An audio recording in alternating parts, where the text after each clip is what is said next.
Ladies and gentlemen, welcome to the Almaty, Kazakhstan, Day 2, Part 3.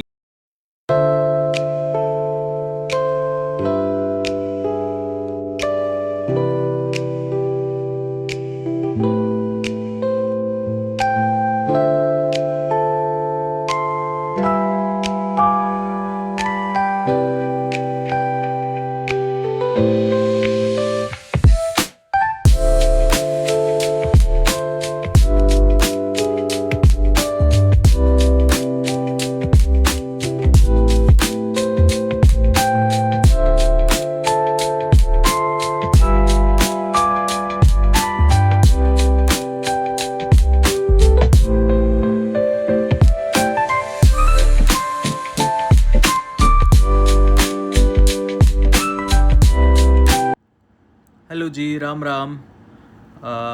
Ready हो गया मैं अच्छे से और टाइम हो गया 12:30 बजे का। जहाँ मॉर्निंग में उठना था वहाँ 11 बजे आँख खुली और रेडी हुआ तो 12:30 बज गए आराम से। और मैं पानी की बोतल लेके और होटल के रिसेप्शन पे आया सबसे पहले। आज मेरा जर्नी का डे 2 है और व्लॉग का पार्ट 3 है। ये देखो रशियन आंटी स्मोक कर रही है। और सबसे पहले मैंने रिसेप्शन पे आके देखा तो जो हमें फ्री ब्रेकफास्ट की अपॉर्चुनिटी थी वो मिस हो गई। बट कोई बात नहीं, this is the part of life, part of journey. ये हमारा रेस्टोरेंट है, नॉमेड रेस्टोरेंट। इससे हमें ब्रेकफास्ट करना था बट वो ऑप्शन हमारा पहले ही जा चुका है। रिसेप्शन से मैंने कैब बुक करी क्योंकि आज हमें कोकटो पे जाना है, तो ब्रेकफास्ट का ऑप्शन वहीं पे कुछ देखेंगे, कुछ तो मिलेगा। थोड़ा है ना, इंडियन फूड का मेरा ऑप्शन है वो कम है यहाँ पे। कुछ मेरे को इतना अच्छा कहीं कुछ मिला नहीं कि खा लें, बट एक सर्वाइवल मोड पे ही चीज़ें चल रही है। बट कोई बात नहीं, this is the part of journey again. और आज वैसे वीकेंड्स हैं तो थोड़ा क्राउड बढ़ेगा, वीकेंड स्टार्ट हुए हैं। मैं बीच बीच में आके चेक कर रहा था बाहर, पेशेंस लेवल नहीं है इतना कि कैब आई या नहीं आई। और फाइनली हमारी कैब है वो आ गई और हम कैब में बैठ गए और अब हम पहुंचने के लिए चल पड़े हैं कोकटो बे। सो 30 से 35 मिनट का टाइम लगा और हम है ना कोकटो बे पहुंच गए। अब कोकटो बे ऊपर टॉप पे जाने के लिए 3 बेस्ट ऑप्शन है। पहले तो है यहीं पॉइंट। जो पहला ऑप्शन है वो है, अगर आपको वॉकिंग और चैलेंज पसंद है और ट्रैक, तो ट्रैक करते हुए ऊपर जा सकते हो। लगभग 2.5 किलोमीटर की चढ़ाई है। दूसरा ऑप्शन है शेयरिंग बस। वो आपको थोड़े टाइम में ऊपर छोड़ देती है, बट मैंने उसकी टिकट का प्राइस कंफर्म नहीं किया, इसलिए मेरे को उसके बारे में थोड़ा एग्जैक्ट इन्फॉर्मेशन नहीं है। और तीसरा ऑप्शन है केबल कार का, जो काफ़ी लोग चूज़ करते हैं।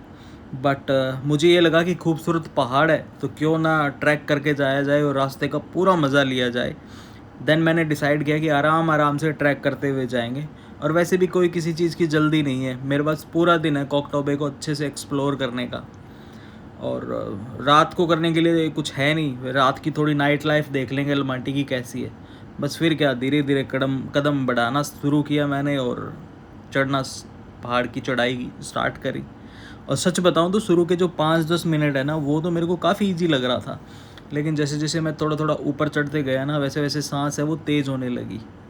लेकिन जो ऊपर का व्यू है ना, उसने सारी थकान गायब कर दी। बीच बीच में मेरे को काफ़ी ज़्यादा एक्साइटमेंट आ रही थी और पूरे व्यू का मज़ा आ रहा था कि क्या व्यू है यहाँ से। पूरा जो शहर है ना, वो अल्टीमेट, ट्रिमेंडस ऐसा व्यू मिलता है कि मैं आपको शब्दों में बयान नहीं कर सकता। हमारे एक्साइटमेंट का मैं ये देखो बीच बीच में डांस भी कर रहा हूँ और धीरे धीरे अपनी चढ़ाई को है ना चढ़ रहा हूँ। और यहाँ पे हमें जाना है, ये टीवी टावर है यहाँ का।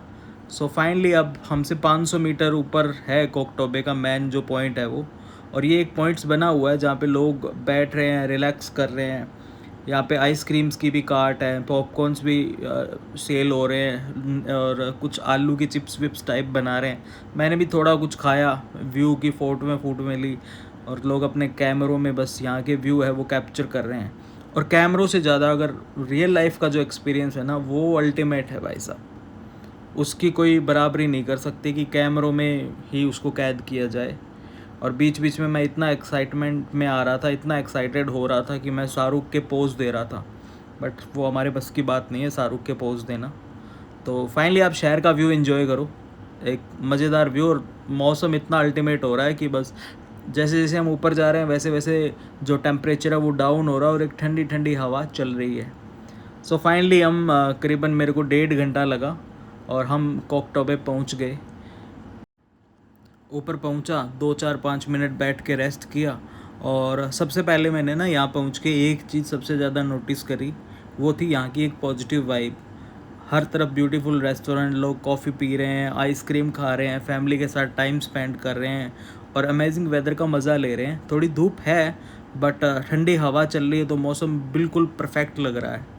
अलग अलग रेस्टोरेंट, अलग अलग क्यूएसआर टाइप के आउटलेट्स बने हुए हैं। ये बीच बीच में ना जो ट्रेन सी चल रही है, इसको देख के ना मेरे को दिल्ली के मॉल्स की याद आ गई। हर एक मॉल्स में हर एक बच्चों के लिए ऐसी ट्रेन है जो सबसे ज़्यादा दिल्ली में है। ये बीच बीच में कुछ एडवेंचरिंग का वो बना रखा है रास्ता सा, जहाँ पे टिकट लग के एडवेंचर करते हैं लोग। और ऐसा ही हर एक चीज़ पे छोटा छोटा छोटा छोटा कुछ बना रखा है। फिर मेरी एक इंटरेस्टिंग चीज़ पे नज़र गई, ये जो VR बॉक्स पे वर्चुअल गेम खिलाते हैं ना, यहाँ का जो एक्सपीरियंस है वो अल्टीमेट है।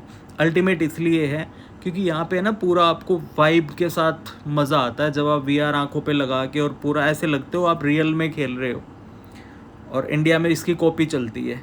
उसके बाद हम थोड़ा और आगे एक्सप्लोर करने लग गए। और एक चीज़ सच बताऊं तो ऊपर पहुंचते ही जो सारी थकान थी ना, जो मैं चढ़ के आया था, जो मैंने ट्रैक किया था, वो बिल्कुल गायब हो गई। क्योंकि ठंडी ठंडी हवाएं चल रही थी, चारों तरफ ग्रीनरी थी और सामने अलमाटी का एक amazing wonderful view. The vibe of the palace is simply amazing. वैसे अगर आप सोच रहे हैं कि कोकटोबे आखिर है क्या, तो मैं इसको सिंपली लैंग्वेज में आपको समझा देता हूँ। कोकटोबे है वो अलमाटी की सबसे फेमस टूरिस्ट डेस्टिनेशन में से एक है। कोकटोबे का मतलब है ग्रीन हिल, यानी हरी भरी पहाड़ी। और ये जगह सिर्फ एक व्यू पॉइंट नहीं है, बल्कि यहाँ रेस्टोरेंट है, कैफ़े है, अलग अलग राइड्स हैं, वॉकिंग एरिया और फैमिली इंटरटेनमेंट के लिए बहुत कुछ है। और यहाँ लोकल है ना वीकेंड पे आके और घूमना, एंजॉय करना पसंद करते हैं। इसलिए सबसे ज़्यादा क्राउड्स होता है वो वीकेंड्स पे आता है, और सबसे ज़्यादा रशियन क्राउड वीकेंड्स पे आता है। और मैं आपको पहले जैसे ये स्टार्ट हुआ था तब भी मैं आपको सामने वो जो आपको टावर दिख रहा है, टीवी टावर, वो जिस इस टीवी टावर की जो हाइट है ना वो 370 मीटर की है, और ये कजाकिस्तान का सबसे ऊंचा स्ट्रक्चरों में से एक माना जाता है। इसे टीवी और रेडियो ब्रॉडकास्टिंग के लिए बनाया गया था, और इसकी लोकेशन ऐसी है कि शहर के बीच में भी अगर आप खड़े हो तो कई हिस्सों में दिखाई देता है। और ऑनेस्टली इसका जो लुक है ना वो एक अलग लेवल से ही दिखता है आपको। और जैसे जैसे मैं ना घूम रहा था वैसे वैसे हर एक चीज़ को एक्सप्लोर करने का मज़ा आ रहा था। मैं पहले तो ये सोच रहा था कि हो सकता है इसके ऊपर भी जाने का कोई ऑप्शन मिले, ऊपर से देखेंगे, बट ऊपर से कोई ऑप्शन मिला नहीं। फिर मैं घूमते घूमते ऐसे एक्सप्लोर करने लग गया, और जिसने मेरा सबसे ज़्यादा अट्रैक्शन जो किया था ना, वो सामने जो आपको स्नो कवर्ड माउंटेन्स दिख रही है ना, वो जब उन पहाड़ों पे सूरज की किरणें पड़ती है ना तो ऐसे लग रहा है जैसे सिल्वर यानी चांदी का है ना लेयर चढ़ा रखा हो। और कैमरा है ना उस ब्यूटी को पूरी तरह कैप्चर भी नहीं कर पा रहा था, लेकिन believe me, real view was absolutely amazing. उसके बाद मैं कुछ मिनट वहाँ पे खड़े होके देखता रहा। मैंने ज़्यादा वीडियो नहीं बनाया, बस मैंने 15-20 मिनट वहाँ पे देखा। और जैसे जैसे मैं आगे बढ़ रहा था ना, लोग अपनी बस फ़ोटोएँ खींच रहे हैं, अलग अलग चीज़ें एंजॉय कर रहे हैं। और वेदर भी सच में काफ़ी ज़्यादा अच्छी हो गई थी, हवा चल रही थी और धूप वूप का कुछ पता भी नहीं चल रहा था। एक मज़ेदार व्यू चल रहा था, लोग अपना कॉफ़ी पी रहे हैं, एंजॉय कर रहे हैं। बियर है वहाँ पे ओपन में मिल रही है, लोग अपनी बियर पी रहे हैं मस्त, कोई टेंशन नहीं, कोई और नहीं। उसके बाद मैं धीरे धीरे हर एक चीज़ को और अच्छे से देखने लग गया, और रुक रुक के चीज़ें। और ये कोकटोबे का मैप है जिसमें पूरी डिटेल है। थोड़ा और आगे बढ़ा तो एक इंटरेस्टिंग चीज़ और दिखी, लोग ट्रेडिशनल कज़ाक कॉस्ट्यूम पहन कर फ़ोटो खिंचवा रहे हैं, और कुछ लोग तो अपने हाथ में ना ये बड़े बड़े गोल्डन ईगल यानी बाज है ना लेके फ़ोटो खिंचा रहे हैं। ये कजाकिस्तान की पुरानी कल्चर ट्रेडिशनल का हिस्सा माना जाता है, और लोग ये जो ट्रेंड बर्ड का इस्तेमाल करते हैं वो हंटिंग के लिए किया जाता था सबसे पहले।